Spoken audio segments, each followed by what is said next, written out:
Study 25 YouTube channel पर आप सभी का स्वागत है। आज एक बहुत महत्वपूर्ण विषय के साथ हम आपके सामने हैं। इसमें जो है हम चर्चा करेंगे भारतीय संविधान में जो कुछ प्रमुख संशोधन हैं जो परीक्षा की दृष्टि से बहुत महत्वपूर्ण हैं, उन पर चर्चा करेंगे। इससे जो है अक्सर जो है परीक्षा में सवाल पूछ लिया जाता है। तो अगर आप ये वीडियो ठीक से देख लेंगे अंत तक, जो कि बहुत ज़्यादा लंबा नहीं होगा, तो आपको इससे कोई संबंधित सवाल आपके गलत नहीं होंगे। चलिए स्टार्ट करते हैं। पहला संशोधन जो हुआ था वो प्रथम संशोधन 1951 में हुआ था। इसमें मुख्य दो प्रावधान किए गए थे।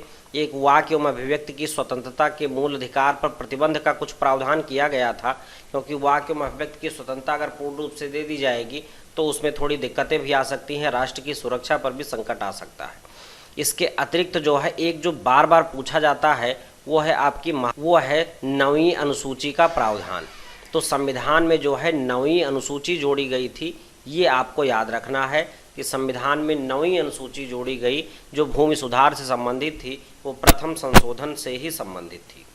इसके पश्चात अगले संशोधन की तरफ बढ़ते हैं। अगला जो संशोधन हमारा बहुत महत्वपूर्ण है वो है 21वां संविधान संशोधन। ये 1967 में हुआ था, जैसा कि आप देख सकते हैं स्क्रीन पर। इसके तहत जो है संविधान की 8वीं अनुसूची जो है उसमें 14 भाषाओं का प्रावधान था। इसको देखिए जरा, 8वीं अनुसूची में 14 भाषाएं मूल संविधान में शेड्यूल की गई थी। इसके बाद 15वीं भाषा के रूप में सिंधी भाषा को, यहाँ देख लीजिएगा, सिंधी भाषा को 8वीं अनुसूची में 15वीं भाषा के रूप में सम्मिलित किया गया 21वें संविधान संशोधन 1967 के द्वारा। ये आपके लिए बहुत महत्वपूर्ण है, आप इसे याद रखें। इसके पश्चात जो आपका महत्वपूर्ण संशोधन है वो है 36वां संशोधन। 36वां संशोधन जो हुआ था वो 1975 में हुआ था, और इसमें जो है सिक्किम राज्य को 22वें राज्य के रूप में पूर्ण राज्य का दर्जा दिया गया था। कई बार ये सवाल आया है, इसको ज़रा ध्यान से देखिएगा कि सिक्किम को 22वें राज्य के रूप में पूर्ण राज्य का दर्जा दिया गया था 36वें संविधान संशोधन 1975 के द्वारा। इसके पश्चात अगला जो संविधान संशोधन है ये बहुत महत्वपूर्ण आपके लिए है, या कह लीजिए संविधान संशोधनों में सबसे महत्वपूर्ण था 42वां संशोधन 1976।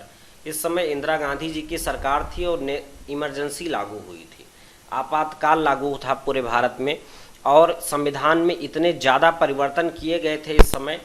इसीलिए इस 42वें संविधान संशोधन को हम कभी कभी लघु संविधान का दर्जा भी देते हैं। इसके अंतर्गत जो महत्वपूर्ण संशोधन किए गए थे वो देखिए, इसमें 2 नए अध्याय जोड़े गए थे।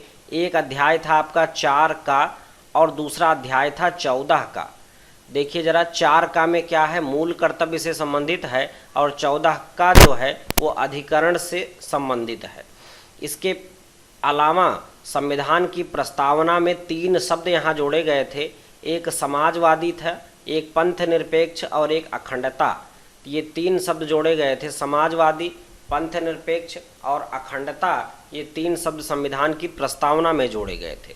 इसके अलावा एक प्रावधान किया गया था कि राष्ट्रपति मंत्री परिषद की सलाह मानने के लिए बाध्य होगा।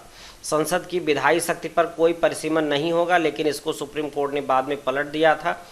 और इसके अंतर्गत 3 जो महत्वपूर्ण अनुच्छेद यहाँ जोड़े गए थे नीति निर्देशक तत्वों में, वो एक था अनुच्छेद 39 का समान न्याय एवं निःशुल्क विधिक सहायता।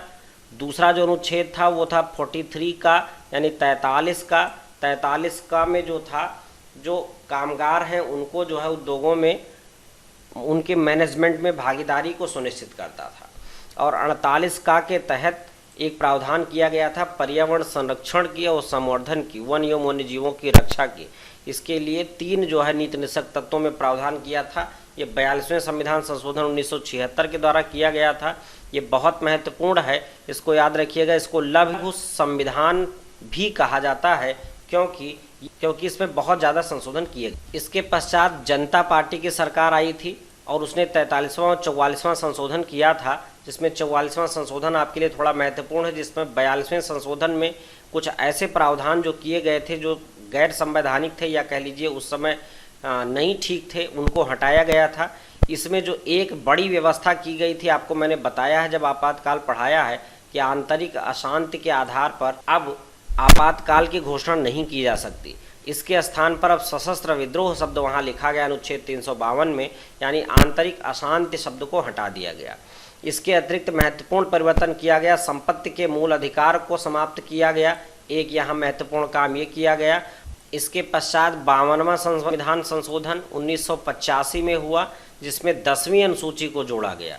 10वीं अनुसूची आप लोग जानते हैं, जब अनुसूची पढ़ाया था तो बताया था कि इसमें दल बदल संबंधी कानून है। तो 10वीं अनुसूची को कब जोड़ा गया, यही आपको याद रखना है। इसके पश्चात जो महत्वपूर्ण संशोधन है वो है आपका 61वां संशोधन 1989। इसमें क्या किया गया था कि जो मतदान की आयु है, पहले 21 वर्ष हुआ करती थी, उसको घटा करके किया गया 18 वर्ष। तो मतदान की आयु 21 वर्ष से घटा करके 18 वर्ष किया गया। ये 61वां संविधान संशोधन था। इसके पश्चात एक महत्वपूर्ण संशोधन किया गया 69वां संविधान संशोधन 1991। ये राष्ट्रीय राजधानी क्षेत्र दिल्ली को विशेष दर्जा दिया गया और उसका नाम लिखा गया राष्ट्रीय राजधानी क्षेत्र Delhi, national capital territory of Delhi NCTD। और दिल्ली के लिए एक 70 सदस्यीय विधानसभा का गठन किया गया और 7 सदस्यीय मंत्रिपरिषद की व्यवस्था की गई। तो ये दिल्ली की जो विशेष व्यवस्था थी ये 69वें संविधान संशोधन के द्वारा की गई थी। इसके पश्चात 70वां संविधान संशोधन 1992 में जो हुआ, दिल्ली और पुदुचेरी संघ राज्य क्षेत्रों के विधानसभा सदस्यों को भी राष्ट्रपति के निर्वाचक मंडल में शामिल करने का प्रावधान किया गया। इससे पहले जो है केवल राज्यों के विधानसभा सदस्य ही राष्ट्रपति के निर्वाचक मंडल में सम्मिलित थे। तो चूंकि दिल्ली और पुदुचेरी में भी जब विधानसभा का गठन किया गया तो 70वें संविधान संशोधन के द्वारा उन्हें भी राष्ट्रपति के निर्वाचक मंडल में शामिल कर लिया गया। इसके पश्चात 71वां संशोधन देखिए 1992 में जो हुआ, कई संशोधन 92 में हुए थे। संविधान की 8वीं अनुसूची, जिसमें अब तक 15 भाषाएं हो चुकी थीं, उसमें 3 और भाषाओं को जोड़ा गया। इसमें कौन कौन सी थी? कोंकणी थी एक, दूसरी थी मणिपुरी और तीसरी भाषा थी नेपाली। कोंकणी, मणिपुरी और नेपाली को सम्मिलित किया गया। इसके पश्चात 73वां संविधान संशोधन 1992 में हुआ। 73वां और 74वां आपको याद होगा, हमने पंचायती राज आपको पढ़ाया था। जो 73वां संशोधन था उसमें एक भाग जोड़ा गया था, भाग 9। एक अनुसूची जोड़ी गई थी, 11वीं अनुसूची, जिसमें कुल 29 विषय थे। जोड़ करके जो पंचायती राज है, पंचायती राज को संवैधानिक दर्जा प्रदान किया गया था। तो ये जो है संशोधन आपके लिए बहुत महत्वपूर्ण। इसके पश्चात देखते हैं 74वां संशोधन। 74वां संशोधन 1992 में ये भी हुआ। प्रावधान में अनुसूचित, ये लिख गया है, गलती है थोड़ी सी, अनुसूची 12 यानी 12वीं अनुसूची जोड़ी गई और एक संविधान में नया भाग जोड़ा गया, भाग 9 का। 12वीं अनुसूची में कुल 18 जो है विषय थे और भाग 9 का जोड़ा गया। जोड़ करके नगर पालिका के गठन यानी शहरी स्थानीय स्वशासन को संवैधानिक मान्यता प्रदान की। इसके पश्चात 83वां संशोधन 2000 में, सन 2000 में हुआ। इसमें अरुणाचल प्रदेश के पंचायत में अनुसूचित जाति का आरक्षण नहीं दिया गया, क्योंकि वहाँ पर अनुसूचित जाति कोई है ही नहीं। इसी वजह से अरुणाचल प्रदेश को छूट दी गई। बाकी सभी राज्यों में आप जानते हैं कि SC के लिए भी, ST के लिए भी सीटें रिजर्व हैं पंचायतों के। पश्चात 84वां संशोधन 2001 में हुआ। इसमें कहा गया कि आगे आने वाली लोकसभा और विधानसभाओं की सीटों की जो संख्या है वो 2026 तक यथावत रखी जाएगी, इसमें कोई परिवर्तन नहीं किया जाएगा। तो ये 84वें संविधान संशोधन 2001 के द्वारा ये व्यवस्था की गई और ये जो व्यवस्था आधारित है वो 1991 की जनगणना के आधार। इसके पश्चात 86वां संविधान संशोधन 2002 में हुआ। ये बहुत महत्वपूर्ण था। इसमें 2 चीज़ें जोड़ी गई। एक तो 6 से 14 वर्ष तक के बालकों को अनिवार्य एवं निःशुल्क शिक्षा का प्रावधान किया गया, उनको मौलिक अधिकार बनाया गया और मूल अधिकार में एक अनुच्छेद 21 का जोड़ा गया। इसके अतिरिक्त अनुच्छेद 51 का, जो कि मूल कर्तव्य से संबंधित था, जिसमें 10 मूल कर्तव्य थे, उसमें एक 11वां मूल कर्तव्य भी जोड़ा गया कि प्रत्येक अभिभावक का ये कर्तव्य होगा कि वो अपने बाल्य की यथासंभव प्रारंभिक शिक्षा की व्यवस्था करे। तो 86वें संविधान संशोधन में 2 प्रावधान ये महत्व। इसके पश्चात 91वां संशोधन देखिए जो 2003 में हुआ। इसमें अनुच्छेद 75 तथा 164 में संशोधन किया गया और मंत्रिपरिषद का जो आकार है उसको नियत किया गया। अब कहा गया कि केंद्र और राज्य में मंत्रिपरिषद की जो सदस्य संख्या होगी वो लोकसभा और विधानसभा की कुल सदस्य संख्या का 15% से अधिक नहीं। उसके बाद 92वां संविधान संशोधन हुआ 2003 में। इसके द्वारा संविधान की 8वीं अनुसूची में संशोधन किया गया और 4 नई भाषाएं लाई गई। तो अभी तक 18 भाषाएं हो चुकी थीं। अब 4 नई भाषाओं को शेड्यूल्ड लैंग्वेज के रूप में मान्यता मिली, बोडो, डोगरी, मैथिली और संथाली।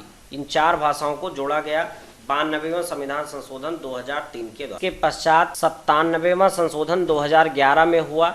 इसके तहत जो है संविधान में एक नया भाग जोड़ा गया, भाग 9 खा, एक अनुच्छेद जोड़ा गया। 43 खा है, ये 45 खा नहीं है, इसको 43 कह सकते हैं हम, 43 ही है। 43 खा याद कर लीजिएगा। और अनुच्छेद 19 में कुछ परिवर्तन करके सहकारी समितियों को जोड़ा गया, यानी कोऑपरेटिव सोसाइटीज़ को जोड़ा। के बाद 100वां संशोधन आया 2015 में, जिसमें भारत और बांग्लादेश के बीच भू सीमा संधि में जो है इसको लागू किया गया और भारत के कुछ क्षेत्र बांग्लादेश को दिए गए और बांग्लादेश के कुछ क्षेत्र भारत में आए। इसके पश्चात 101वां संशोधन आया 2016 में, सब लोग जानते हैं, वो जीएसटी से रिलेटेड था, गुड्स एंड सर्विस टैक्सेस, वस्तु एवं सेवा कर से संबंधित। 102वां संशोधन इसके बाद हुआ 2017, जिसमें ओबीसी आयोग को संवैधानिक दर्जा प्रदान किया गया। के बाद 103वां संशोधन 2019 में हुआ, जिसमें जनरल कैटेगरी के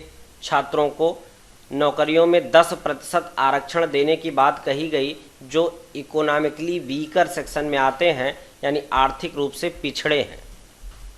इसके पश्चात अभी लेटेस्ट 2019 में जो संशोधन हुआ है, 104वां संशोधन 2019 के द्वारा वो जाना जाता है।